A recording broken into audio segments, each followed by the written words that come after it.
Libérica, cultura amplificada. Un espacio para dialogar sobre aquellos rasgos que dan luz y sombra al complejo rostro del ser humano.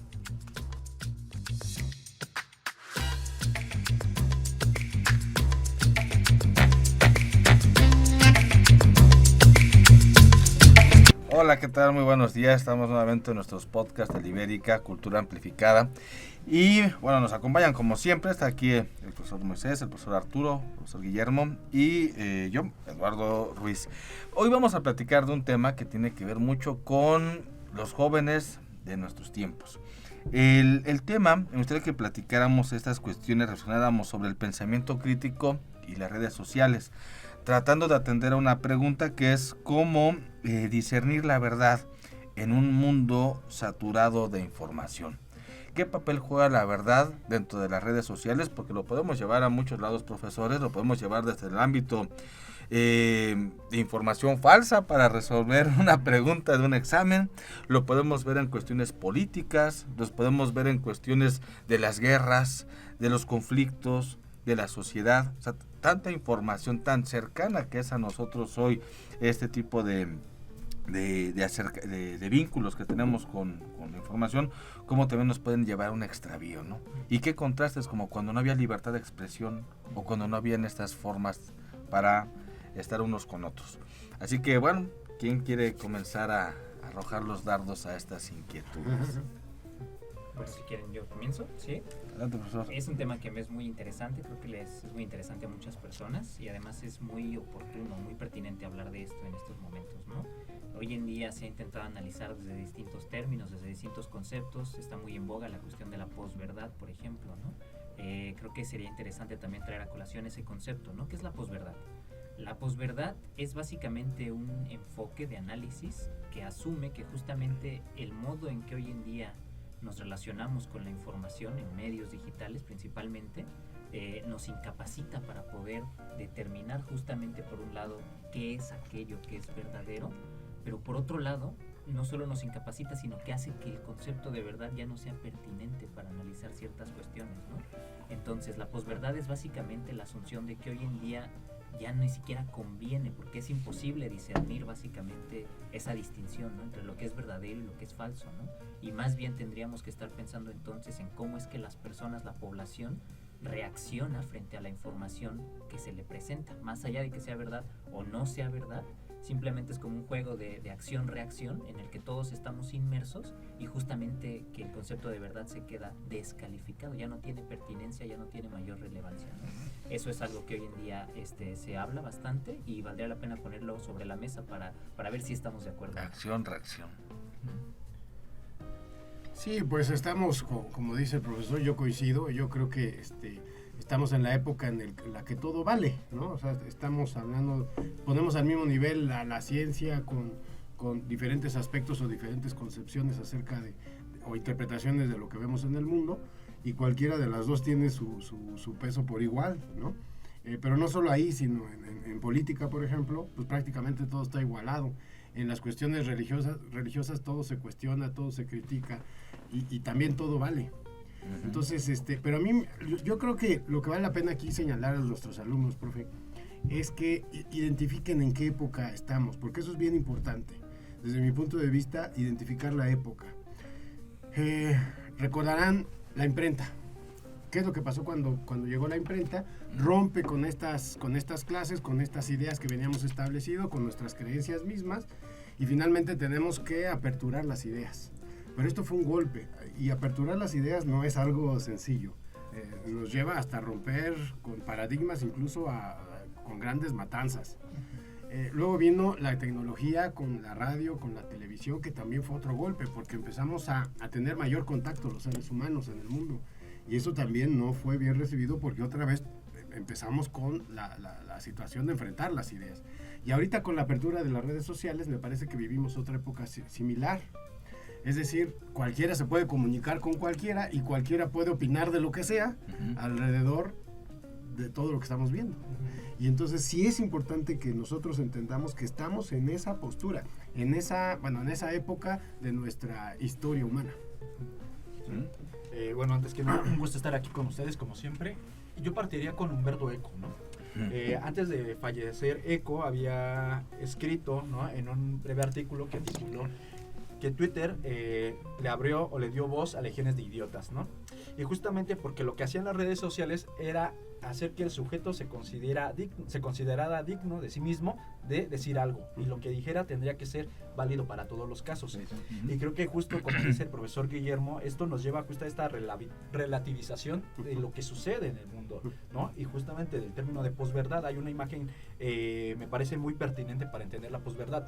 Trump, cuando llega al poder, ¿no?, este Capitolio que en otras investiduras había estado atiborrado, ahora Trump, ¿no?, está bastante lejano de multitudes a lo que había sido anteriormente, pero ahí no se queda. El asunto es que Trump modifica toda esa escena, ¿no?, y en su propia oficina tiene una foto con el Capitolio atiborrado, ¿no? Y entonces la reportera le cuestiona que eso no había sido así, que los medios habían mostrado que era otra cosa. Dijo, eso dicen ustedes, son falsas noticias, la realidad es esta. Entonces, ¿cómo empieza a articularse un discurso que pone en tela de juicio un hecho, pero que a veces se considera legítimo, y que todavía la verdad al hecho le dice que tú estás mintiendo? Sí. Entonces empieza a ver como toda una marea que los usuarios menos capacitados, con menos habilidades para verificar información, van a creer lo que acontece en la pantalla. Eso es tremendo y es muy interesante porque también nos lleva a otro contexto, ¿no? Tratando de recapitular las intervenciones que han tenido profesores, está el hecho también que hoy en día quizás lo que menos importa es la verdad. Lo que más importa es esa reacción, es esa cuestión de la recreación de una imagen o la edición de una imagen, que lo hemos visto también en muchos lados, desde Tromas a manifestaciones ahí como adornadas y pintadas, ¿no? Lo que está pasando en Medio Oriente, que quien arrojó la primera bomba, que estamos persiguiendo terroristas, en fin, o sea, hay toda una parafernalia muy difícil de entender, porque lo que menos que importa hoy en día es la verdad. Pareciera, y quisiera ir acercando un punto muy concreto, que lo que rige hoy en día las redes sociales no es la búsqueda de la verdad, quizá tampoco la libertad de expresión, sino la exaltación de las emociones. Lo que hoy impacta es el discurso emocional, algo que le pueden llamar mucho como la misma corrección política, ¿no? Todo está tan moralizado, todo, que lo que impacta realmente, lo que tiene el valor, es esa reacción que genera, que son las emociones. Lo vemos en candidatos presidenciales, desde el norte hasta el sur, el este o el oeste, etcétera, ¿no? Es la emoción, no tanto la verdad. Y lo mismo se va arrastrando a todo aquel que dice, yo tengo mi libertad de expresión. Si para mí esto que veo blanco y lo digo que es negro, pues es mi libertad de expresión. Y si me corriges, eres un retrógrada terrible, porque estás atentando contra mi libertad de expresión. Estás censurando. Hay varias cuestiones, ¿no? Con esta cuestión de la reacción, de la acción-reacción de la que comentábamos. Todo esto tiene que ver con algo que ya hemos hablado con anterioridad en otros podcasts, la cuestión de la cibernética, ¿no? Es básicamente una exaltación de la sociocibernética, ¿no? Asumir a las personas no como agentes, sino como partícipes de un proceso informático, ¿no? Como justamente agentes que simplemente reciben información y en lugar de procesarla, como que son parte del proceso del mismo flujo, ¿no? Del mismo flujo mediático, del mismo flujo de masividad, ¿no? Entonces, eso tiene que ver justamente con muchas cuestiones, y como usted dice, profesor, ahí lo que se juega mucho son las emociones, pero también valdría la pena ponerse a pensar hacia dónde vamos, ¿no? Porque evidentemente las personas, o los principales, tampoco hay que hacer como demasiado al respecto, pero los principales intereses que se llevan a cabo en las redes sociales son mercadológicos, ¿no? Entonces sí, nosotros guiándonos por nuestras pasiones, pero ¿hacia dónde? Pues hacia ciertos patrones de consumo, ¿no? Entonces nos convertimos justamente en participantes de un proceso mercadológico que cada vez está más perfeccionado, que cada vez nos conoce más, y no solo nos conoce más, sino nos determina más, ¿no? Y eso es un gran peligro, que todos tendríamos que estar conscientes de eso.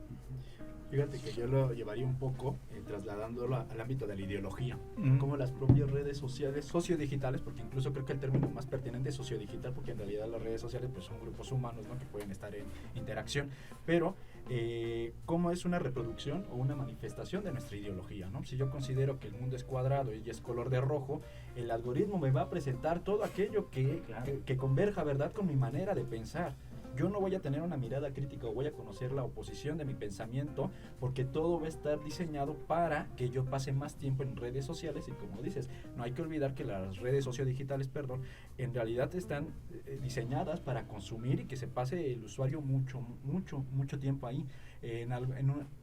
Mi pequeño documental de Netflix, estaban hablando con uno de los diseñadores de Instagram y decía que él se arrepentía de no haberle puesto un alto a este scrolleo, pasar siempre la pantalla hacia arriba, porque dice, entonces yo puedo pasar horas y horas y horas, ¿no? Ahí. ¿Y cuándo va a tener fin? Nunca. No. Sí. Digo, es muy importante, muy interesante la aportación que hace cada uno de ustedes. Pero yo insistiría mucho en el punto de que estamos en la época de contrastes. O sea, tal como ha sucedido en otras épocas de la humanidad, estamos contrastando nuestras ideas. Y contrastar duele. Siempre hay un lastimado en cualquier tema. Creo que el ejemplo más simbólico es la política. Hoy en día no hay cosa más difícil que hacer política. Porque no vas a quedar bien con todos. O sea, es imposible quedar bien con todos. ¿Y a qué me refiero con todos? Que en las redes sociales están cualquier cantidad de grupos.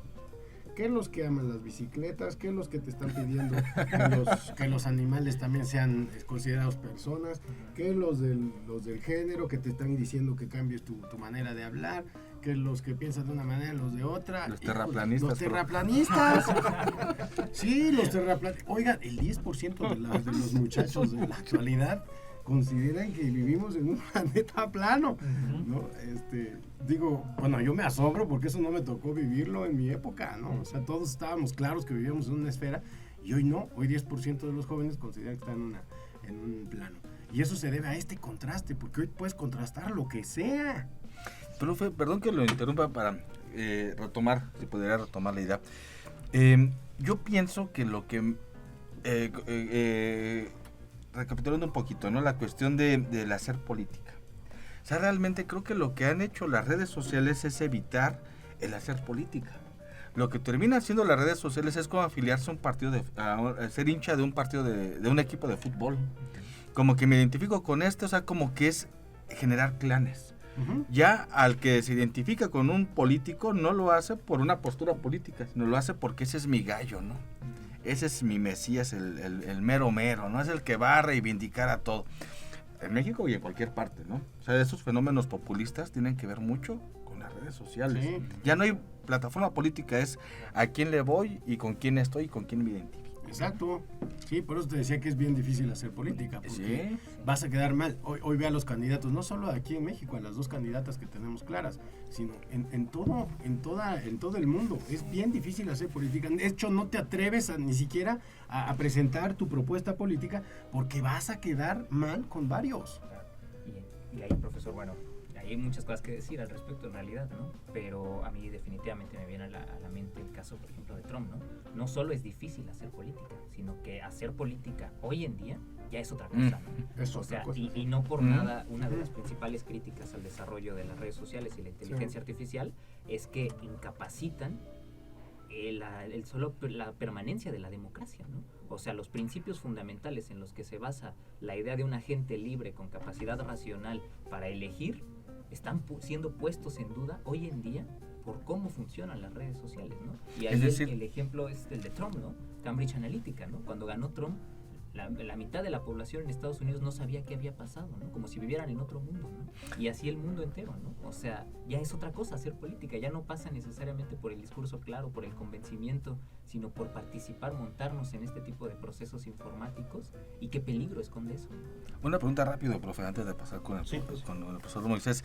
¿Tú dirías que la democratización de los medios eléctricos de comunicación, como las redes sociales, en lugar de fomentar este auge democrático, contrarresta la propia democracia? Yo estaría de acuerdo con esa postura y como se los comento, hoy en día es una de las principales críticas que están girando en torno a la cuestión del desarrollo de las redes sociales. Es una crítica que viene mucho desde la escuela americana, pero es justamente lo que se está trabajando. Si no, estos medios incapacitan los principios básicos en los que se basa la idea democrática de nuestro gobierno. No, pues bastante interesante lo que comentan. este asunto porque todo parece que está politizado, ¿no? Y en redes sociales ahí es tu pensamiento político, ¿no? Si le das like a una publicación o si te sumas a un grupo ya estás participando de la política.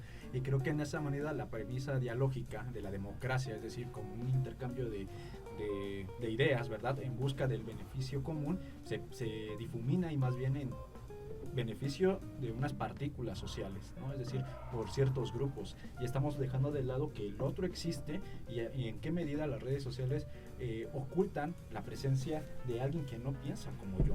No es como quizás un poco el principio dogmático de ser hincha de fútbol, no estoy de acuerdo, el hincha de fútbol no va a aceptar evidentemente la mejoría de otros clubes, en este caso de otras propuestas políticas. ¿Por qué? Porque la mía es la mejor, ¿no? Y ese dogmatismo en términos políticos es lo que nos ha llevado justamente a pues un acrecentamiento, por ejemplo, del pensamiento de ultraderecha, por ejemplo, en Europa, ¿no?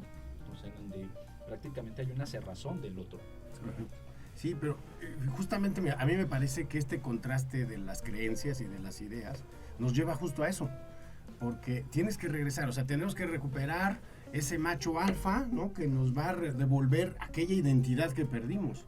Y creo que, justamente, ¿no? Me parece que ahí están los principales populistas, eso lo explican, porque finalmente ante tanta pelea y ante tanta ring que hay ahí en la vida, en la realidad, tenemos que regresar al pasado, ¿no? Make America again. Sí, o sea, lo tenemos que volver a diseñar, a traer aquí. Lo mismo estamos nosotros con conceptos muy parecidos. Tenemos que regresar a lo que éramos. Y me parece que ese es el triunfo de cierta política, aunque también está siendo contrastada. O sea, se puede debilitar de la misma manera. Sí, y nuevamente, lo que menos importa aquí es el discurso, lo que menos importa es la articulación del argumento, la propuesta política, la información que se comparte. Lo que impera es esa reacción emotiva, ¿no? ¿Y por qué lo que menos importa es la verdad? Porque las redes sociales no les importa la verdad, les importa solo emocionar. Sí. Y lo vemos tan fácil, vemos Twitter, número de caracteres específico, no limitado, no hables mucho, sé concreto. Facebook igual, ese scroll que comentabas, Moisés, ir pasando, nada permanece. Cuando la palabra en su sentido esencial, ya que el profesor Guillermo hablaba de la imprenta, ¿no?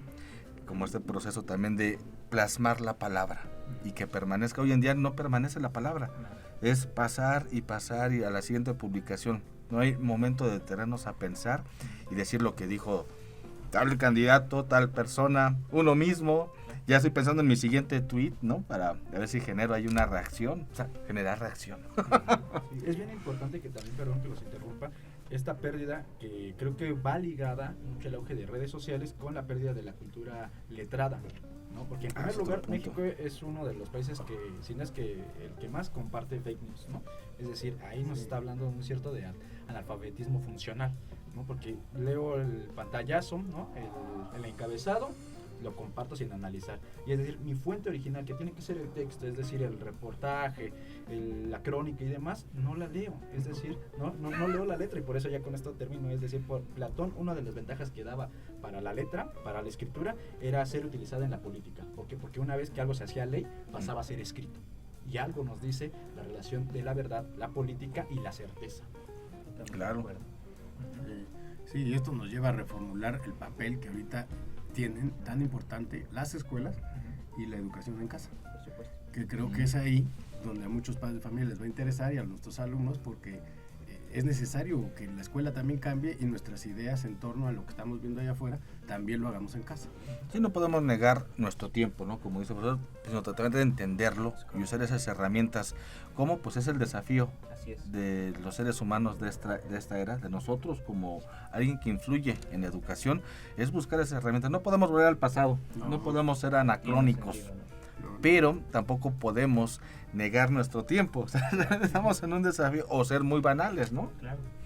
Pues, ¿les parece bien si vamos perfilando algunas conclusiones de este? Siempre se va el tiempo tan rápido, sí.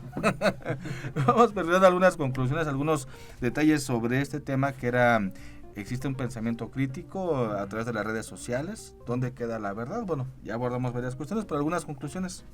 Moisés. Quizás yo diría que sí puede ser un factor incluso benéfico, ya concediéndole, siempre y cuando yo tenga habilidades y tenga maneras de contrarrestar la información. De lo contrario, solamente va a ser una reproducción de mi propio pensamiento, ¿no? Y pensando que si la Tierra es plana, así lo voy a dejar. Entonces, creo que sí puede ser un factor, pero hoy en día lo dudo mucho, al menos con los jóvenes. Sí, bueno, lo mismo. La tendencia nos dice que no, o al menos no aún, pero queda la esperanza y el esfuerzo más bien, ¿no? De que nosotros lo hagamos así, ¿no? Si ya las universidades están haciendo carreras para ser influencers, no estaría mal que también hicieran carreras para ser personas críticas y con las capacidades y las herramientas tecnológicas para justamente llegar a algo parecido a la verdad o a un discurso más o menos racional dentro de todo esto, ¿no? Entonces el esfuerzo ahí queda, es muy grato para mí participar de él y voy a hacer lo mejor que pueda con mis alumnos y en general con lo que yo pueda, ¿no? Yo quiero decirles que sí soy un poco más optimista en cuanto a que sí veo que estamos en una época de conflicto, pero sí veo que esto, así como empezó, va a terminar pronto, y cuando digo pronto lo veo a 15 años en un futuro, donde otra vez estemos tranquilos y donde otra vez las ideas puedan contrastarse desde el punto de vista científico o más con la verdad. Yo creo que ahorita estamos en un remolino, ¿no? Donde todo vale, pero esto va a traer su pausa más adelantito, y yo creo que hay que también ser pacientes también con esto y entender dónde estamos para no caer en ese conflicto y pensar que estamos en el fin del mundo, cosas así. Claro, estamos inmersos, tenemos frente a nosotros la montaña, ¿no? Entonces Sí. es difícil apreciar justamente sus dimensiones.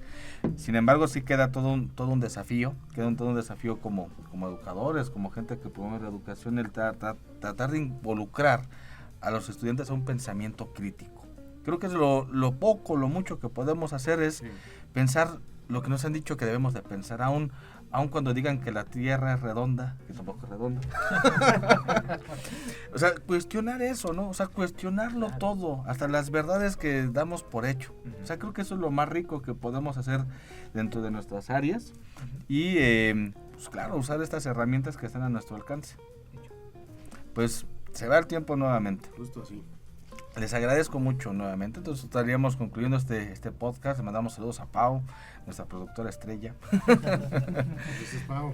Y un saludo a todos los papás, a nuestros alumnos, que esperemos que estos temas sean de agrado y se aceptan también sugerencias si quieren que los chicos nos digan de algún tema de hablar, o los papás. Sí. Adelante. Sí, creo que no estaría de más, profe, pues desearles a todas las familias, a toda la comunidad de Ibérica, de Kepler Institute, pues que tengan un excelente 2024, que seguramente vamos a tener un año complicado en cuanto a lo político en el país. Tómenselo con calma, van a pasar algunas cuestiones ahí medias desagradables seguramente, pero lo vamos a pasar. Hemos pasado por circunstancias peores, así que vamos a tener un buen año, profe. Vamos a tener un buen año. Y cerrando un buen año también. Quiero felicitar al profesor Arturo, ya no es mucha despedida. Quiero felicitar al profesor Arturo porque va a iniciar un excelente nuevo año. Felicidades, profe. Gracias, chicos. Pues muchas gracias, hasta pronto y concluimos.